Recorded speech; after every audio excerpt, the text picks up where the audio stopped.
പ്രിയമുള്ളവരെ, 1924 മൽഫോനോ നാസീഹോ വന്നിയ ആത്തിങ്കൽ ഗീവർഗീസ് കോറെപ്പിസ്കോപ്പായുടെ നേതൃത്വത്തിൽ ആരംഭം കുറിക്കപ്പെട്ട പൗരസ്ത്യ സുവിശേഷ സമാജത്തിൻ്റെ പ്രവർത്തന ചക്രവാളത്തിൽ 100 സുവർണ വർഷങ്ങൾ പൂർത്തീകരിക്കുകയാണ്.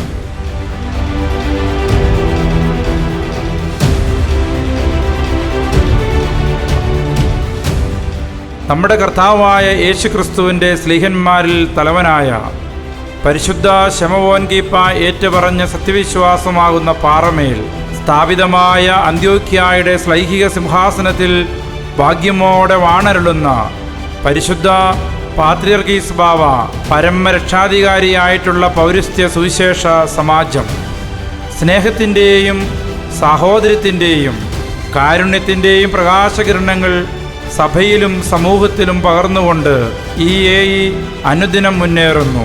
നന്മയുടെ നിറവ് ചൊരിയുന്ന അനാഥശാലകൾ, കരുതലിൻ്റെ തണലേകുന്ന വൃദ്ധമന്ദിരം, വചനത്തിൻ്റെ പ്രകാശമേകുന്ന മിഷൻ സെൻ്ററുകൾ, ആരാധന ആലയങ്ങൾ, അറിവിൻ്റെ പ്രകാശത്തെ അനേകരിലേക്ക് പകരുന്ന വിദ്യാഭ്യാസ സ്ഥാപനങ്ങൾ തുടങ്ങി സമൂഹത്തിൻ്റെ വിവിധ മേഖലകളിലും ജ്വലിക്കുന്ന കിടാവിളക്കായി ഈ പ്രസ്ഥാനം നിലകൊള്ളുന്നു.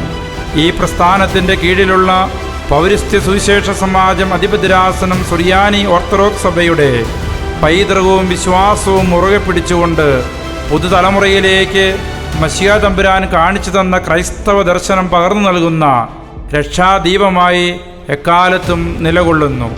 2024 ഫെബ്രുവരി 6 പൗരസ്ത്യ സുവിശേഷ സമാജത്തിൻ്റെ പെരുമ്പാവൂരിലെ ആസ്ഥാനത്തേക്ക് എഴുന്നള്ളി വരുന്ന അന്ത്യോക്യായുടെയും കിഴക്കൊക്കയുടെയും പരിശുദ്ധ പത്രോസ്ലീഹായുടെ പിൻഗാമി നിതാന്തിവന്യ ദിവ്യ മഹാമഹിമശ്രീ മോറാൻ മോർ ഇഗ്നാത്യോസ് അഫ്രേം ദിദിയൻ പാത്രിയർക്കീസ് ബാവായുടെ കരങ്ങളാൽ ശതാബ്ദി ആഘോഷങ്ങൾക്ക് തുടക്കം കുറിക്കപ്പെടുകയാണ്. അനുഗ്രഹീതമായ ഈ അവസരത്തിൽ ജൂബിലി നിറവിൽ പ്രശോഭിക്കുന്ന മലങ്കരയുടെ ശ്രേഷ്ഠ കാതോലിക്ക അബോൻമോർ ബസേലിയോസ് തോമസ് പ്രഥമൻ ബാവായും മലങ്കര മെത്രാപ്പോലീത്തയും കാതോലിക്കേറ്റ് അസിസ്റ്റന്റുമായ അഭിവന്യമോർ ഗ്രിഗോറിയോസ് ജോസഫ് മെത്രാപ്പോലീത്തായും അഭിവന്യ പിതാക്കന്മാരും വിവിധ ക്രൈസ്തവ മതമേലധ്യക്ഷന്മാരും രാഷ്ട്രീയ സാമൂഹിക സാംസ്കാരിക നേതാക്കന്മാരും സംബന്ധിക്കുന്നു. തുടർന്ന് 2024 ഫെബ്രുവരി 7 ആസ്ഥാനത്തുള്ള സെൻറ് തോമസ് ചാപ്പലിൽ പരിശുദ്ധ മോറാൻ വിശുദ്ധ കുർബാന അർപ്പിക്കുന്നു. ഈ നാളുകളെത്രയും ഈ പ്രസ്ഥാനത്തെ നടത്തിയ സർവശക്തനായ ദൈവത്തെ നമുക്ക് നന്ദിയോടെ സ്തുതിക്കാം. പരിശുദ്ധ പാത്രിയർക്കീസ് ബാവായുടെ വരവിനായി പ്രാർത്ഥനയോടെ കാത്തിരിക്കാം.